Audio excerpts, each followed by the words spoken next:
Welcome to our latest video. Today we are going to talk about the powers of manifestation and how you can harness yours.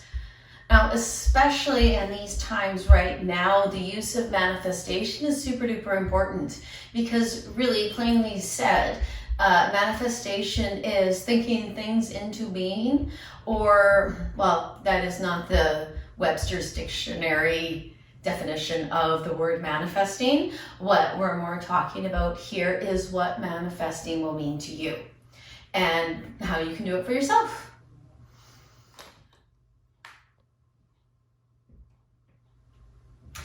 I use manifestation in my daily thoughts, actions, prayers, meditations, what have you.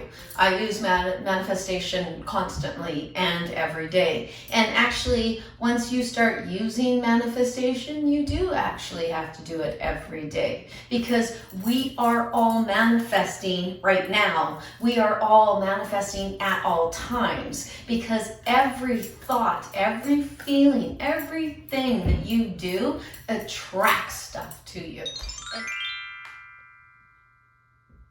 When we use manifestation in our everyday life, what we are doing is making the conscious decision to make our decisions consciously, to make every thought a conscious thought, to really think about what it is you want out of life, to really think about what it is that you would like this life to do for you, because you actually do have control in a certain way.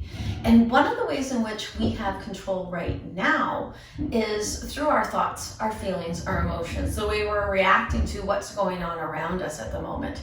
And yes, you might be quarantined and there's very little actually going on directly around you. Well, that's perfect, because now's your time to be able to take those thoughts, those feelings, those emotions, and put them all in order for yourself. Because right now,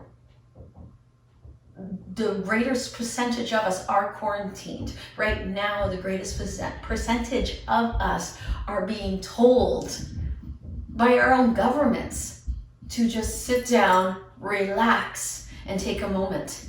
And it's a wonderful opportunity for each and every one of us, because when you are told to sit down, relax, and take a moment, that's when you can gain perspective on your life. When I first heard about the powers of manifestation, I did not believe them to be something that was true. I thought that that was fanciful thinking, that the idea that I could think something in my head and then make it a reality in my life gave me pause, made me think, no, that's not possible. And I truly and absolutely understand when other people have that reaction as well.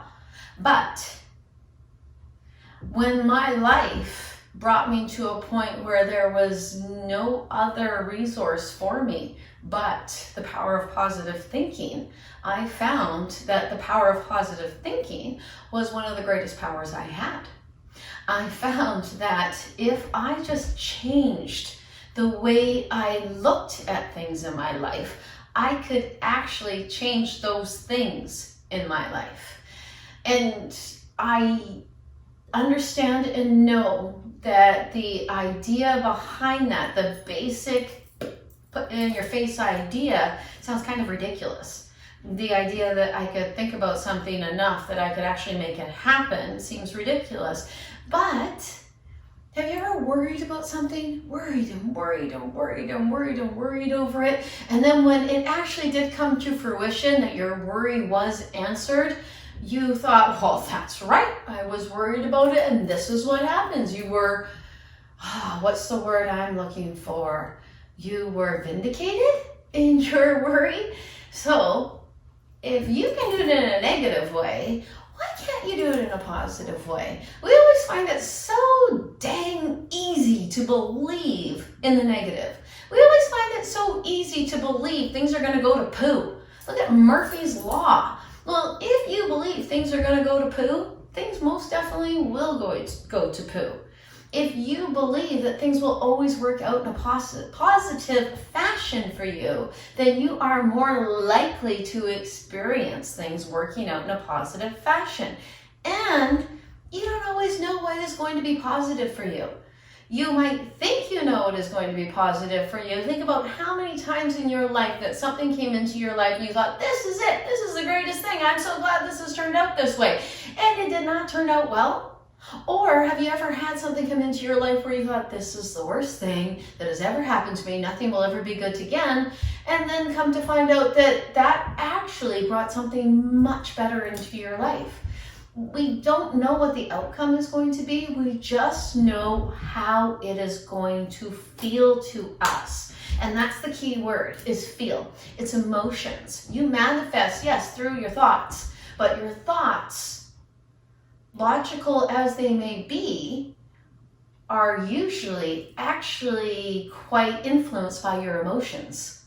That the thought you're having at that moment, usually 98% of the time, has something to do with the emotion that you're feeling right now. And sometimes that feeling can be, I've been here before, I know what it's going to be, and therefore I'm complacent within this. So therefore your manifestation is for everything to go the same as it was before, because this is how it is, this is how it'll always be, and this is how it should be. That's what can run through your head when you're doing something that you've always done before. Switch it up a little bit and think about how you're feeling at the time when you're doing the thing. Because if you look at your emotions, you look at your actual power. If you look at the way something makes you feel or how you react to it, what you are actually looking at is the power that that thing has on the influence, on any sort of influence in your life. Thank you very much for watching today. If you have any questions about manifestation or any other subject matter that you would like me to cover, please feel free to message me or comment. And always feel free to subscribe. Always feel free to subscribe. You can reach me at www.trinityyogaandspiritualservices.com. www.trinityyogaandspiritualservices.com. You can also find me quickly at Bobbi Rowntree Spiritual Medium on Facebook. All right, thank you very much. I hope you have a wonderful day. Namaste.